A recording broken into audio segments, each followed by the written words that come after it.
Hello students, कैसे हैं आप सब। आई होप सो आप सब अच्छे से होंगे। और आप देख रहे होंगे कि मेरे यूट्यूब चैनल पे जो है लगातार आपका DRDO सेप्टम 10 की टीयर 1 की प्रिपरेशन को लेकर के वीडियोस आ रही हैं और आप उन वीडियोस को वॉच करके जो है अपनी प्रिपरेशंस को और अच्छे और बेटर कर रहे होंगे। तो अभी तक जो है टोटल DRDO के उस पर जो 5 लेक्चर्स मैं दे चुका हूँ अपने यूट्यूब चैनल पर, जिसमें 3 लेक्चर जो हमारा टाइम एंड वर्क के ऊपर है और आज जो है सेशन नंबर हमारा 5 होगा, जो कि टाइम एंड वर्क पे होगा। और ये भी बड़ा इंपॉर्टेंट सेशन है। ओके, इसमें हम और थोड़ा सा टिपिकल टाइप के क्वेश्चंस को लेंगे, जो कि प्रीवियस ईयर्स में जो है पूछे जा चुके हैं गवर्नमेंट एग्जाम्स के अंदर। तो आज उन क्वेश्चंस को लेंगे और इसके बाद का जो सेशन होगा वो बहुत इंपॉर्टेंट होगा और मैं कहना चाहूँगा कि आप भी उसको जो है उस टेस्ट में पार्टिसिपेट करें और अपने फ्रेंड सर्कल्स को भी पार्टिसिपेट करवाएं। इस सेशन के बाद जो हमारा होगा फिर टाइम एंड वर्क के ऊपर एक जो है टेस्ट होगा आप लोगों का। जितना अभी तक आपको पढ़ाया गया है उसके ऊपर एक टेस्ट तैयार किया जाएगा और उसकी डेट और उसका टाइम वगैरह सब आपको बताया जाएगा चैनल पर ही। तो इसके बाद अब अगला जो हमारा सेशन होगा उसमें हम टाइम एंड वर्क के ऊपर जो आपका टेस्ट कंडक्ट करेंगे। तो इसके ऊपर मैं अलग से एक वीडियो बनाऊंगा, उसमें बताऊंगा कैसे करना है, क्या करना है फिलहाल। लेकिन आज हम सेशन 5 में जो है, आज का जो हमारा सेशन 5 है और सेशन 5 में जो है हम यहाँ टाइम एंड वर्क के और जो इम्पोर्टेंट क्वेश्चन है थोड़े टिपिकल टाइप के उन क्वेश्चंस को हम लेंगे जो कि प्रीवियस ईयर्स में पूछे जा चुके हैं। तो चलिए स्टार्ट करते हैं। ओके स्टूडेंट्स, तो फर्स्ट क्वेश्चन आपके सामने है जो कि बहुत इंपॉर्टेंट क्वेश्चन है और अभी तक जितने मैंने प्रीवियस क्वेश्चंस कराए उसमें बिल्कुल अलग टाइप का क्वेश्चन है और ये भी आपका गवर्नमेंट जॉब के एग्जाम्स में पूछा जा चुका है। तो मैं क्वेश्चंस को पहले आपको पढ़ के समझा देता हूँ इंग्लिश और हिंदी दोनों में ही, जिससे कि आपको क्वेश्चन समझ में आ जाए। उसके बाद क्वेश्चन अगर समझ में आ जाएगा तो फिर उसको सॉल्व करना आसान हो जाएगा। तो क्वेश्चन को पढ़ते हैं पहले। A can do a piece of work done in 8 days। A जो है कोई कार्य करता है जो कि वो 8 दिन में पूरा कर लेता है। B can do the same work alone in 21 days। और बी जो है अकेला उसी कार्य को जो है 21 दिन में पूरा कर लेता है। If they work together for 3 days, अगर वो ए और बी दोनों मिलकर के उस कार्य को जो लगातार 3 दिन तक अगर करते हैं, then how much work is completed. तो 3 दिन में वो दोनों मिलकर जो है कितना कार्य कर पाएंगे। तो ये क्वेश्चन है, मैं क्वेश्चन दोबारा पढ़ता हूं कि ए और बी जो है वो आपका सबसे पहले ए जो है वो किसी कार्य को 8 दिन में पूरा कर लेता है और बी जो है उसी कार्य को अकेला जो 21 दिन में पूरा करता है। अगर ए और बी दोनों साथ मिलकर 3 दिन उसी कार्य को करते हैं तो वो 3 दिन में कितना कार्य कर पाएंगे, कितना वर्क कर पाएंगे, तो हमें इसको निकालना होगा। तो सबसे पहले हम लिख लेते ए जो है कितने दिन में कार्य को पूरा करता है, 8 दिन में। एक दिन में जो है ए कितना कार्य करेगा, 1/8, ठीक है। और अगर 3 दिन की बात हो रही है तो जो ए है वो 3 दिन में कितना कार्य करेगा, तो सिंपल सी बात है वो हो जाएगा आपका 3/8, ठीक है भाई। ए जो है उस कार्य को 8 दिन में पूरा करता है, एक दिन में कितना करेगा, 1/8 करेगा एक दिन के अंदर, ठीक है। और 3 दिन की बात हो रही है तो जो दोनों मिलकर काम कर रहे हैं 3 दिन के लिए, उसके 8 डेज के अकॉर्डिंग 3 दिन में कितना काम करेगा, 3/8, ठीक है। इसी तरीके से हम बी का ले लेंगे। बी जो है अकेला उस कार्य को जो 21 दिन में करता है, तो एक दिन में जो कितना कार्य करेगा, 1/21 हो जाएगा। और 3 दिन में जहां पर दोनों मिलकर एक साथ काम कर रहे हैं उसमें बी का कितना हिस्सा हुआ, उसमें उसका जो 3/21 हो गया, ठीक है। इसमें क्या है कि अब ए और बी दोनों का निकालना है तो उसमें ए और बी दोनों को जोड़ लीजिए, कितना काम किया, 3/8 और प्लस में आपका यहां हो जाएगा 3/21। दोनों का इसमें एलसीएम ले लीजिए तो कितना आ जाएगा, इसमें आपका आ जाएगा इसमें 168 और ऊपर मैं टोटल लिख देता हूं, यहां आ जाएगा आपका 87, ठीक है। तो यहां से आ जाएगा आपका, उसको 3 से भाग कर देंगे हम, 3 से भाग हो जाएगा, हाँ 3 से भाग हो जाएगा तो ये आ जाएगा आपका 29 बटे में आपका 56। तो इसका जो आंसर होगा वो होगा आपका 29 बटे में। तो ए और बी दोनों मिलके जो है 3 दिन में कितना कार्य करेंगे, आपका 29 बटे आपका 56 ये कार्य। वहां ऑप्शन होंगे आपके पास, ऑप्शन में कुछ भी होगा तो उसमें एक ऑप्शन आपका 29 बटे में आपका 56 भी होगा, तो ये इसका आंसर होगा। तो ये न्यूमेरिकल जो है इस तरीके से आपको जो है सॉल्व करना है, ठीक है। तो ये था क्वेश्चन नंबर 1, थोड़ा हटके था। जो प्रीवियस सेशंस हुए उनमें जो हमने जो क्वेश्चंस किए थे टाइम एंड वर्क के, ये क्वेश्चन से थोड़ा अलग था, तो ये लेकिन एग्जाम से पूछा जा चुका है, ठीक है। तो चलते हैं, आई होप से क्वेश्चन आपको अच्छे समझ में आ गया होगा, है ना। तो चलते हैं फिर नेक्स्ट क्वेश्चन पे। ओके स्टूडेंट्स, तो क्वेश्चन नंबर 2 आपके सामने है और बड़ा अच्छा क्वेश्चन है, बड़ा समझने वाला क्वेश्चन है और एकदम नया क्वेश्चन है जो कि आपके सामने है। A is thrice efficient as B, A की जो कार्य क्षमता है वो बी से 3 गुना ज्यादा है। And C is twice as efficient as B, और बी की और सी की जो एफिशिएंसी है, मतलब सी की जो कार्य क्षमता है वो बी से 2 गुना ज्यादा है। तो what is the ratio of number of days taken by A B and C. तो रेशियो निकालना है नंबर ऑफ डेज का ए बी और सी का, व्हेन दे वर्क इंडिविजुअली, अगर वो जो कार्य कर रहे हैं उस कार्य को अगर वो इंडिविजुअली करते हैं तो उस केस में ए और बी और सी के जो नंबर ऑफ डेज हैं वो आपको निकालने हैं, तो उसको रेशो की फॉर्म में निकालना है।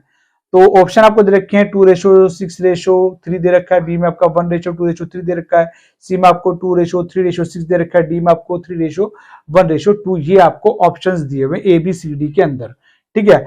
तो सबसे पहले हम एक चीज लिख लेते हैं, पहले तो इनकी जो कार्य क्षमता है उसको हम लिख लेते हैं, ए बी और सी की कार्य क्षमता कितनी। तो ए की जो है बी से 3 गुना ज्यादा है और सी की जो है बी से 2 गुना ज्यादा है, तो बी की कितनी भी हम 1 मानेंगे, ठीक है ना। तो क्योंकि ए की जो बी से 3 गुना है और सी की जो बी से 2 गुना है, तो उसमें 3:1:2 ये इनकी जो है कार्य क्षमता जो इनकी निकल के आ गई है, ठीक है ना। तो इनकी कार्य क्षमता आ गई निकल करके, ठीक है। तो ये आ गई एफिशिएंसी, ठीक है। ये हमने क्या निकाल ली, एफिशिएंसी निकाल ली ए बी और सी की, ठीक है। अब हमें निकालना है ratio of number of days, हमें निकालना है ratio of number of days का निकालना है हमको। तो सिंपल सी बात है, अगर हम 1 डे के अकॉर्डिंग निकालेंगे तो हो जाएगा 1/3 रेशो 1/1 रेशो आपका 1/2, ठीक है। अब हम क्या करेंगे, अगर हम 3, 1 और 2 इन दोनों का एलसीएम ले लें तो वो आ जाएगा आपका 6, ठीक है। तो 6 आएगा इसका एलसीएम 3, 1 और 2 का, ठीक है ना। और इसमें अगर हम देखें रेशो के उसमें निकालेंगे अगर ए बी सी तीनों का, क्योंकि ए का है, ये बी का है, ये सी का है एक दिन का, तो अगर एलसीएम ले लें उसके बाद हम निकालें तो यहाँ आएगा आपका 2/6 रेशो में निकाल रहा हूं, ये 6/6 और आपका जो है ये आ जाएगा आपका 3/6 आपका, ठीक है ना, 2 3 है ना, हाँ ठीक है। तो ये आ जाएगा, अगर हम बात करें तो उसमें आएगा 2:6 आपका 3, तो ये आएगा ratio of number of days के अकॉर्डिंग आंसर, ठीक है ना। तो ये आपको यहाँ दिखाई नहीं दे रहा होगा, मैं इसको जो है ऊपर यहाँ साइड में लिख देता हूँ, यहाँ साइड में कर देता हूं मैं। तो यहाँ तक तो दिख रहा है आप लोगों को, यहाँ तक भी दिख रहा है और इसके बाद भी दिख रहा है, ठीक है ना।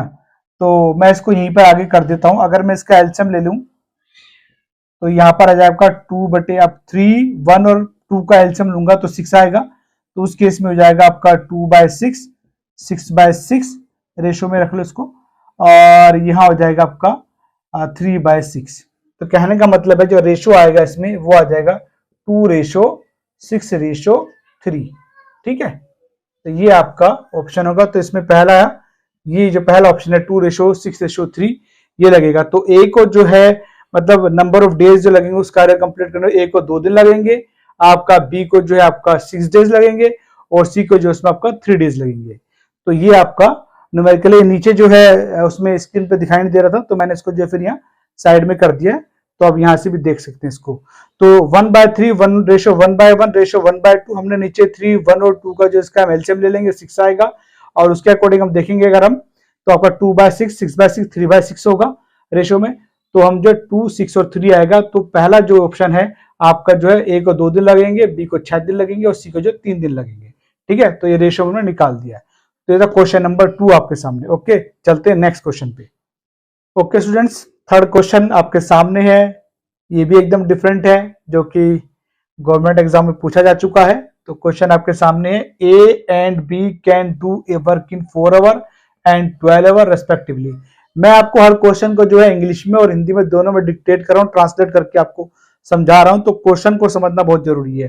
तो इस क्वेश्चन में जो कह रहा है कि ए और बी जो है दोनों जो कार्य कर रहे हैं, ए जो है उस घंटे को 4 घंटे में करता है और बी जो है उस कार्य को जो है आपका 12 घंटे में करता है। तो A start the work at 6 AM। A जो है उस कार्य को सुबह 6 बजे शुरू करता है and they work alternate for 1 hour each. और ए और बी जो है उस कार्य का जो है अल्टरनेटिव आवर्स में करते हैं। जैसे शुरू का 1 घंटा पहले ए ने काम कर लिया, नेक्स्ट 1 आवर जब बी ने काम किया, उसके बाद जो फिर आपका अगेन ए ने काम किया 1 घंटा, फिर उसका बी ने जो है 1 घंटा काम किया। तो इस तरीके से दोनों जो है उस कार्य को कर रहे हैं। तो उसमें जो है ए जो है वर्क करता है 4 घंटे और जो है बी जो है काम करता है 12 घंटे। ठीक है, तो और ए जो है सुबह 6 बजे काम को शुरू करता है और जो कार्य है दोनों जो है उसको अल्टरनेट आवर्स में करते हैं। तो when will the work be complete, तो कार्य जो है फिर वो कितने समय में पूरा होगा, तो ये हमें निकालना है कार्य जो कितने टाइम में पूरा होगा। हमको जो इसमें ऑप्शन दिए गए उसमें आपका ए आपका 4 दिया है, 5 दिया है, 6 दिया है और आपको जो इसमें 7 दिया हुआ है। ठीक है, तो हमको जो है देखना है कि 4 दिन लगे, 5 दिन लगे, 6 दिन लगे, 7 दिन लगे, कितने दिन लगे, वो हमें इसमें जो निकालना पड़ेगा। तो सबसे पहली बात यह है कि अगर हम घंटे के हिसाब से देखें तो जो ए का जो लग रहा है उसमें अल्टरनेटिव के हिसाब से 1/4 होगा और बी का जो होगा उसमें आपका वो होगा आपका 1/12 होगा। और दोनों जो है उसको अल्टरनेट आवर्स में पूरा कर रहे हैं। तो ए प्लस बी 2 घंटे में जो है दोनों ने कितना काम किया, ए प्लस बी दोनों का 2 घंटे के हिसाब से जो है दोनों ने कितना काम किया, तो उसमें 1/4 आपका 1/12 कर देंगे। इसका 12 और 4 का एलसीएम लेंगे तो यहाँ से आपका आ जाएगा 12 आएगा, ऊपर आपका 4 आएगा, तो आपका यह आ जाएगा 1/3 आपका यहाँ से निकल के आएगा। मतलब ये कि 2 घंटे में जो काम आ रहा है वो 1/3 जो इसमें काम हो रहा है आपका अल्टरनेट के हिसाब से, क्योंकि 1 घंटा ए ने किया 1 घंटा बी ने किया, तो 2 घंटे में जो कितना काम किया 1/3 काम हो रहा है उसमें। तो अब क्या करेंगे इसमें आपका नंबर ऑफ डेज के लिए हम क्या करेंगे 2 इंटू में जो आपका 1/3 आया था उसमें हम आपका 3 से इसकी मल्टीप्लाई कर देंगे, तो टोटल आ जाएगा आपका 6 डेज। ठीक है, ठीक है, बात समझ आ गई। ये 2 जो आपका जो 2 आवर्स के अकॉर्डिंग जो है हमने निकाल लिया। 1/3 वर्क हो रहा था तो उसमें हमने 3 से जो है 2 की मल्टीप्लाई कर दी, तो टोटल आपका जो है 6 डेज हो जाएगा। अगर मैं इसको भी लेके जाता तो यहाँ पर आपका ये ऐसे आता 1/3 इंटू 1/2 तो 1/6, तो आपका कितना 6 डेज आपका उसमें होता। तो मैंने सीधा यहाँ पर बता दिया 2 इंटू 3 का, तो टोटल जो है 6 दिन लगेंगे। तो इसका जो सही ऑप्शन आपका सी होगा, क्योंकि सी में आपका 6 लिखा हुआ है। तो इसका जो आंसर है, तो ए और बी जो है दोनों मिलके जो अल्टरनेट डेज में कार्य कर रहे हैं वो उसको तब उस काम को जो है 6 दिन में जो है कंप्लीट कर पाएंगे। ओके ओके स्टूडेंट्स, तो क्वेश्चन नंबर 4 आपके सामने है और बहुत अच्छा क्वेश्चन है। इसको समझना है और इसको जो है शॉर्टकट मेथड से जो है इसको सॉल्व कर लेना है, ज्यादा टाइम नहीं लगाना है हमको। ठीक है, तो पहले क्वेश्चन को इंग्लिश और हिंदी में पढ़ के मैं आपको समझा देता हूं। तो क्वेश्चन में क्या है कि 2 teachers A and B can complete an academic work in 10 days and 15 days respectively. तो 2 टीचर है, एक ए है और एक बी है, दोनों जो है जो एकेडमिक वर्क है उसको 10 और 15 दिन में कंप्लीट कर लेते हैं। कहने का मतलब ए जो है 10 दिन में कंप्लीट करता है, ठीक है ना, ए जो है आपका वो 10 दिन में कंप्लीट कर रहा है और बी जो है उसको जो है 15 डेज में कंप्लीट कर रहा है। They started the work together, दोनों जो है एक साथ जो है काम स्टार्ट करते हैं, but A left 5 days after 5 days. A जो है 5 दिन के बाद ही उस काम को छोड़ देता है। तो मतलब दोनों एक साथ जो है काम को शुरू करते हैं, लेकिन जो ए है वो 5 दिन बाद ही उस काम को छोड़ देता है। अनदर टीचर सी ज्वाइंड, और तीसरा टीचर जो है जो थर्ड टीचर हैं वो जो है ज्वाइन कर लेते हैं। और who alone can complete the work in 60 days, अगर वो अकेले उस कार्य को करें तो वो उस कार्य को जो है 60 दिन में कंप्लीट कर पाते हैं। जो टीचर सी हैं, ठीक है। तो कहता है in how many days they work the work got completed, तो कितने दिनों में जो है वो कार्य जो पूरा होगा, ठीक है। पहले क्वेश्चन को ध्यान से समझना है कि ए और बी दो टीचर हैं जो कि एकेडमिक वर्क को 10 दिन और 15 दिन में कंप्लीट करते हैं, और अगर वो दोनों जो हैं दोनों टीचर जो हैं एक साथ कार्य को शुरू करते हैं, लेकिन ए जो है 5 दिन के बाद जो उस कार्य को छोड़ देते हैं, और जो सी टीचर हैं वो ज्वाइन करते हैं और वो उस कार्य को जो है 60 डेज में जो है कंप्लीट करते हैं। तो in how many days work got completed, तो फिर वो जो कार्य है वो कितने दिन में पूरा होगा, ठीक है। तो उस केस में ए ऑप्शन दिया हुआ है हमको, ए 6, बी 7, सी 8 और डी 9। हमें 6, 7, 8, 9 जो है ये ऑप्शन दिए हुए, ये डेज हैं कि 6 डेज लगेंगे, 7 डेज लगेंगे, 8 डेज लगेंगे, 9 डेज लगेंगे, तो हमें सॉल्व करके निकालना होगा। सबसे पहली बात तो ये है कि हाउ मेनी डेज, आप हाउ मेनी डेज कितने लगेंगे आप उसको x मान लीजिए, ठीक है ना, x। तो टोटल जो वर्क होगा उसको अगर हम देखें तो सबसे ज्यादा दिन कहां लग रहे हैं, 60 डेज, तो हम इसको ले लेंगे 60 इंटू में x, तो ये हो जाएगा आपका 60x, ठीक है ना। अब हम क्या करेंगे, हम a और b और c तीनों की जो है जो कार्य क्षमता है हम उसको निकाल लेते हैं। तो a की अगर हम कार्य क्षमता देखें, अगर हम a की कार्य क्षमता को निकालें तो a को 10 डेज लग रहे थे, तो 60x टोटल वर्क बटे में आपका नंबर ऑफ डेज कितने लगे, उसको 10 लग रहे थे ए को, है ना। तो ए की क्षमता जो है वो आ जाएगी आपका 6x, ठीक है। ऐसे आप बी की निकाल लीजिए कार्य क्षमता, अगर बी की हम एफिशिएंसी निकाल लें तो उसमें आपका 60x बटे में उसको 15 डेज लग रहे थे, तो यहां निकल के आ जाएगा आपका 4x, ठीक है। और अगर हम सी की कार्य क्षमता का निकालना चाहें तो सी की कार्य क्षमता जो वो आपका 60x बटे में आपका 60, तो वो आ जाएगी आपका x, ठीक है। तो कहने का मतलब ए की जो एफिशिएंसी है वो 6x है, बी की जो एफिशिएंसी वो 4x है, और जो सी है उसकी जो एफिशिएंसी वो आपका x है, ठीक है ना। तो ये निकल गया यहां से। अब इसमें क्या करेंगे, हमें निकालना है कि ए और बी ने जो है इकट्ठे काम किया, उसमें ए ने जो है 5 दिन के बाद जो उस काम को छोड़ दिया। तो उसमें सिंपल से एक फार्मूला मैं आपको बता रहा हूं जो आपको लगा देना इस तरह के सवाल में, उसमें आप कर लीजिएगा a प्लस बी, और बी और सी ने कितने दिन काम किया वो b प्लस सी आप कर लीजिए यहां पर। तो ले लीजिए ए का जो एफिशिएंसी कितनी आई है वो है आपका 6x, बी की एफिशिएंसी आई है 4x, आपका बी की एफिशिएंसी 4x प्लस जो आपका सी की एफिशिएंसी x, तो हो जाएगा आपका 10x, ये हो जाएगा आपका 5x, ये इससे कट जाएगा तो आ जाएगा 2। इसका मतलब ये है कि a प्लस बी ने जो काम किया था इकट्ठे वो 5 दिन किया था, ठीक है ना, और b प्लस सी ने जो मिलकर जो उस काम को कंप्लीट किया उनको 2 दिन और एक्स्ट्रा उसमें लगे उस काम को कंप्लीट करने में। तो 5 डेज तो क्या नाम है आपका वहां पर हुए थे, है ना, 5 डेज, और प्लस उसमें कर देंगे 2 डेज और उसमें ऐड कर देंगे। 5 दिन तक तो ए और बी ने काम किया था, और जब बी और सी ने दोनों ने काम किया तो उस केस में जो है आपका जो है 2 जो है वो 5 में ऐड हो जाएगा, तो यहां से निकल के आ जाएगा आपका 7 डेज। तो कहने का मतलब ये है, तो बी और सी दोनों ने मिलके जो है उस कार्य को 7 दिन में जो है पूरा किया, तो आंसर आ जाएगा आपका बी 7, ठीक है ना।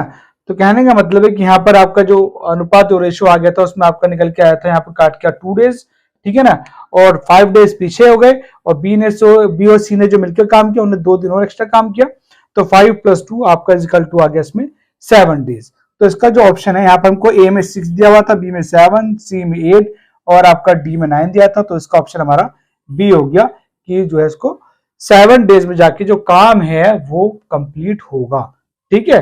तो ये क्वेश्चन जो है ये भी बड़ा इंपॉर्टेंट क्वेश्चन है और ये भी पूछा गया है, तो मैंने ये क्वेश्चन आपके सामने दिया। तो ये था हमारा आज का सेशन 5 जिसमें कि 4 क्वेश्चंस को जो है मैंने आपके सामने लिया, आपको हर क्वेश्चन को जो है इंग्लिश और हिंदी दोनों में ट्रांसलेट करके आपको समझाया, और आपको जो है शॉर्टकट मेथड से जो उसको सॉल्व करके भी मैंने आपको दिखाया, ठीक है। तो अब मिलते हैं नेक्स्ट सेशन में एक नए लेक्चर के साथ में। Okay, thank you.